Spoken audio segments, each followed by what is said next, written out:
Joining us right now in our D11 Sports Studios, proud to be joined by Bob Lombardi, the Executive Director of the PIAA, and also Melissa Mertz, the Associate Executive Director of the PIAA. They've been busy right now. Everybody's been busy wondering what's happening with high school sports. And Dr. Lombardi, I'll start with you.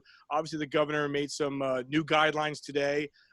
Really, I think, making people a little bit happier than they were before. Tell us where you guys stand right now with the PIAA and what fans can expect and what players and coaches can expect here moving forward. Well, I think the announcement today that came out from the Department of Ed and the governor's office allows all 67 counties to participate, whether they're in green or in yellow, to allow schools on their campuses to have voluntary workouts. So in the words of Bob Hartman at our last board meeting, it's good to let kids be kids. So now they can go back to their facilities and work out as long as their school creates a plan for the health and safety. It's labeled the Athletics Health and Safety Plan. Each school has to develop one, have it approved by their board, post on their website, and then they can start, once those three things are done, they could start as early as tonight if they had that plan approved by their board. So everything that we've been talking about, July 1st, when you guys put that date in, that date's kind of really pushed out right now. It's really, like you said, you could start today if everything's in play. Yes, and no school can start until their plan is in place, approved by their board, and posted on their website. So it could be tomorrow, it could be June 15th, it could be July 1, it could be July 15th, depending upon each individual school and how they want to handle that. So we think that's a positive thing.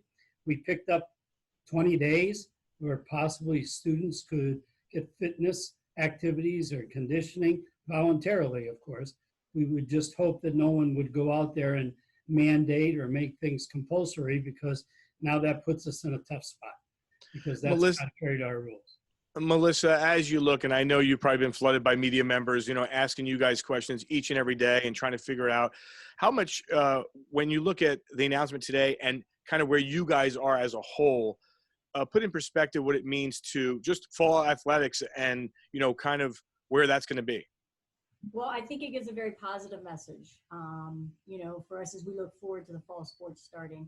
We're we're still very cautiously optimistic that we can start all fall sports. And maybe there have to be some modifications once we get there, but it's not something we can answer right now. As you know, it changes daily, weekly, it can change in 10 days. So we're 2 months out till we start heat acclimatization for football. We could have a lot of changes between now and then, but I think today's movement shows some very positive progress for fall sports. And Bob, obviously, tennis, golf especially, they shouldn't have any issues whatsoever. Would you agree with that? We would hope not. I think there's some nice guidance there that if people would use some common sense and apply the guidance that came out from the Department of Ed, those sports could easily be handled. And it might be piggyback on what Melissa said.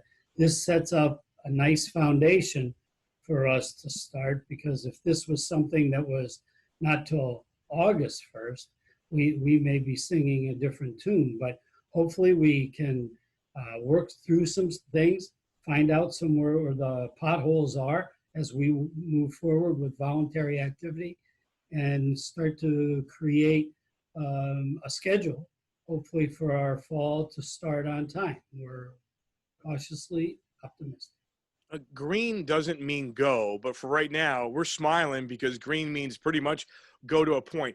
250 people at green. But if we're at this point now, and again, I'm talking from the Lehigh Valley, and you guys are in Harrisburg, or where you guys are, but everyone's different around the state for the most part. But if green is 250, where do you feel when we get to the okay, here we go platform? Or is that still, you got to wait till the governor actually says, okay, here we go? I think that answer will come to us as we move forward. I think it may be a little premature for that.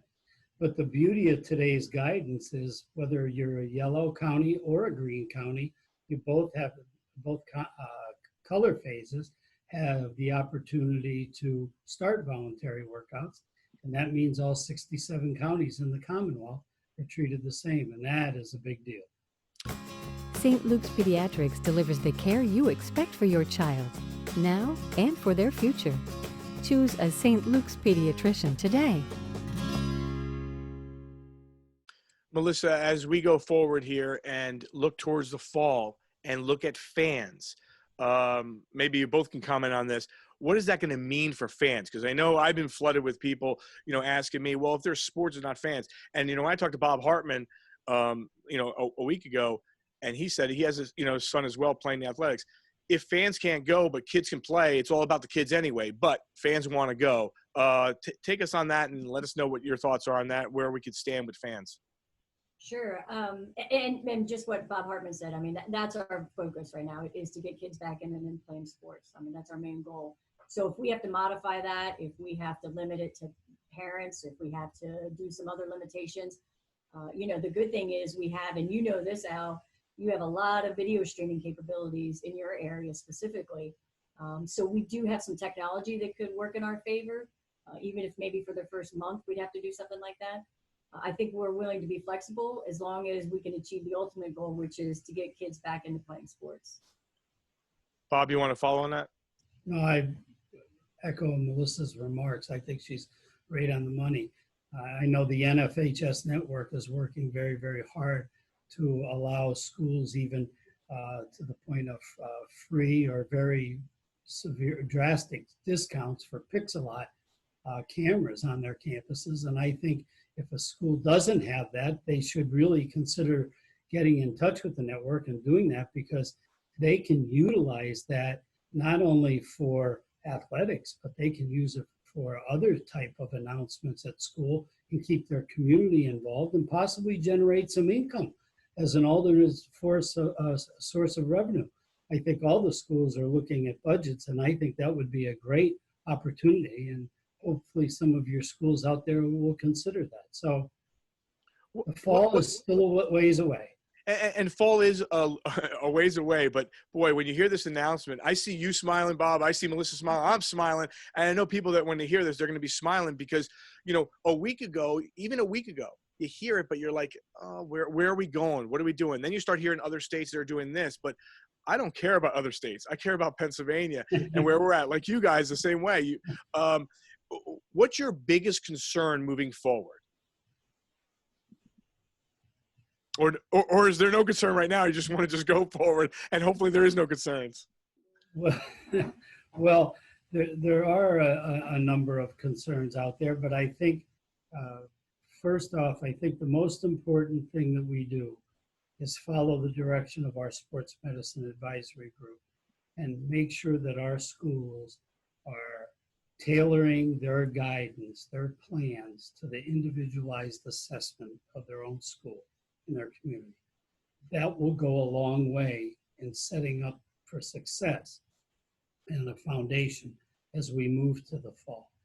Because if that's done and people don't Monday go out and go crazy and try to have mandatory practices of 110 kids on a football field or whatever the case might be, I just want people to play fair, because we can't move down the road quickly and then have a setback, because that will really break the chain somewhat.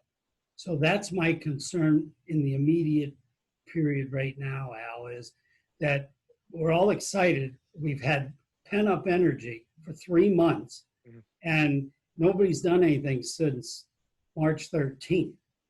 And to run out and overreact, I just hope people use common sense and pods and make sure that they sanitize and make sure that they pre-screen and do all those things that CDC or the UPMC or the NFHS speaks about, so that we can help us be successful as we go forward. This is a marathon. This is not a sprint. We got to take it a day at a time. So you're hurting. Is it your back or your knee? get the rehabilitation you need. We're in your neighborhood. Call Physical Therapy at St. Luke's. Everyone keeps talking about maybe it comes around a second time in November, but that's something that, the PIAA, and you can't worry about now. You got to worry about it then if it happens, or hopefully it doesn't.